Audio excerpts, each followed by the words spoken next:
Sa video na ito malalaman niyo ang kwento ni Miguel at ang kanyang bagong bili na TV na tila may sariling buhay.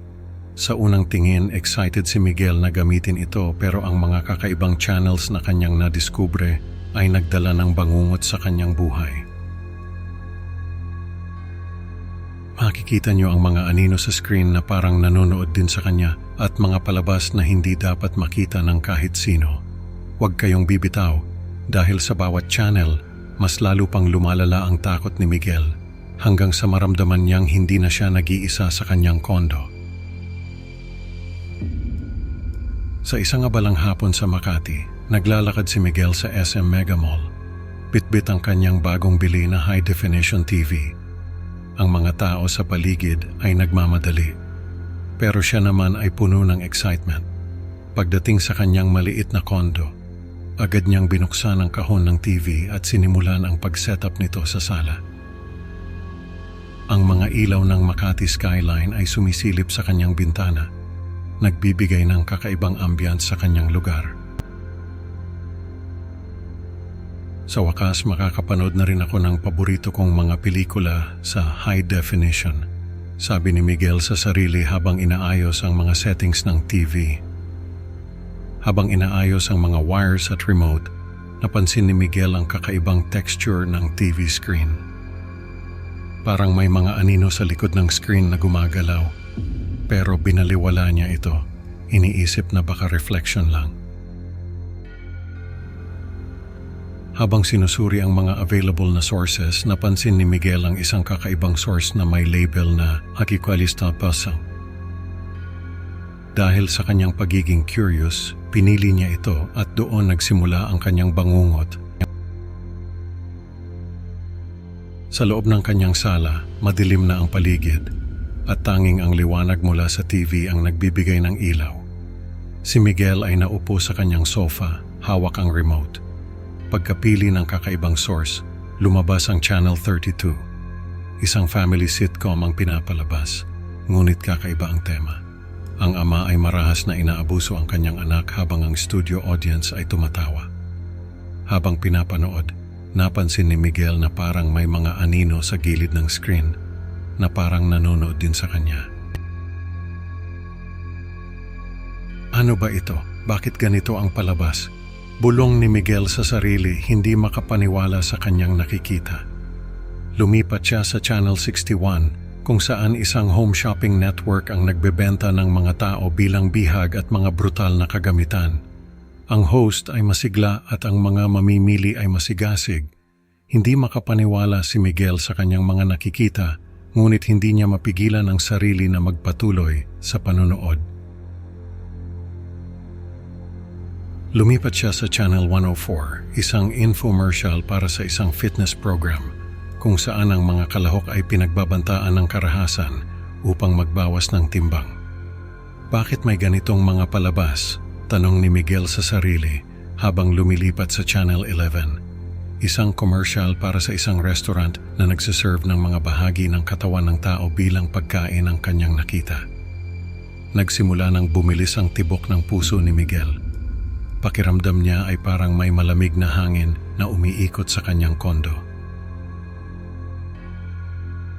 Sa takot at pagkagulat, pinatay ni Miguel ang TV at huminga ng malalim. Ngunit ang mga imahe ay nananatili sa kanyang isipan, hindi niya alam kung paano ito mawawala. Hindi niya alam na mas nakakatakot pa ang mga susunod na channels na kanyang mapapanood. Sa sumunod na gabi, hindi mapigilan ni Miguel ang kanyang curiosity. Binuksan niya muli ang TV at pinili ang kakaibang source. Sa Channel 9, isang rock concert ang kanyang nakita, ngunit ang audience ay nagsasakta ng sarili. Ang musika ay malakas at ang eksena ay nakakatakot. Napansin ni Miguel na parang may mga mata sa likod ng mga anino sa screen na nakatingin sa kanya. Ano ba itong pinapanood ko? Sabi ni Miguel, nanginginig ang boses. Lumipat siya sa Channel 88, isang game show na naglulunsad ng mga tao sa mga pader. Sa Channel 202, isang babaeng nakatitig ng eerie sa kamera na tila ba alam niyang pinapanood siya ni Miguel. Ang kanyang mga mata ay parang tumatagos sa screen. Sino ka? bakit mo ako tinitingnan ng ganyan? Tanong ni Miguel sa screen, ngunit walang sagot. Lumipat siya sa Channel 76, isang wildlife show na nagpapakita ng mga grotesque at hindi umiiral na mga nilalang. Sa Channel 132, isang infomercial para sa chocolate-coated human feces ang kanyang nakita. Lalong lumalala ang takot ni Miguel, ngunit tila ba may kakaibang puwersa na humihila sa kanya upang magpatuloy sa panonood. Ngunit ang pinakakilabot na channel ay nasa Channel 303. Nakita ni Miguel ang isang programa na nagpapakita ng kopya niya na pinapahirapan ng sarili at humihingi ng tulong. Natakot at naguluhan si Miguel, hindi makapaniwala sa kanyang nakikita. Habang pinapanood ang sarili, naramdaman ni Miguel na parang may malamig na kamay na humawak sa kanyang balikat. Hindi ito totoo. Hindi ito pwedeng totoo, sabi ni Miguel. Nanginginig ang buong katawan. Nais niyang patayin ang TV, ngunit hindi niya magawa. Ang kopya niya sa screen ay tila ba humihingi ng tulong sa kanya at hindi niya alam kung paano siya makakatakas sa bangungot na ito. Ang kanyang puso ay bumibilis at ang kanyang mga kamay ay nanginginig. Biglang nag-switch ang TV sa isang mesmerizing display ng swirling colors sa Channel 333. Parang humihipnotismo ang mga kulay kay Miguel.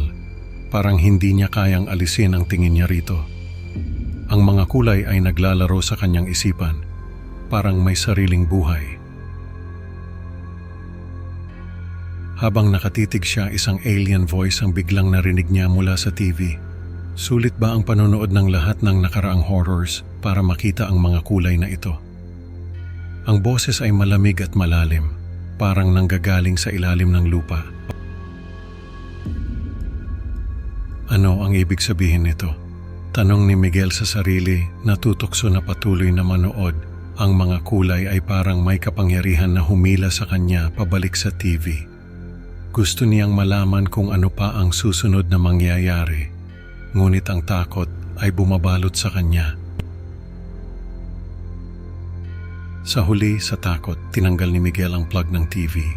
Ang boses ay tila ba nagre-resonate pa rin sa kanyang isipan at hindi niya alam kung ano ang ibig sabihin ng mga kulay na iyon. Ang kanyang puso ay bumibilis at hindi niya alam kung ano ang susunod na mangyayari. Lumipas ang mga oras at si Miguel ay nag-iisip kung bubuksan muli ang TV. Ang kanyang kondo ay tahimik, tanging ang tunog ng kanyang mabilis na paghinga ang maririnig. Nakaupo siya sa kanyang sofa, hawak pa rin ang remote, iniisip ang pangakit ng mga kulay. Dapat ko bang subukan muli o tuluyan ko ng kalimutan ang mga nakita ko? Tanong ni Miguel sa sarili, hindi sigurado sa kanyang gagawin. Ang kanyang utak ay puno ng takot at pag-asa.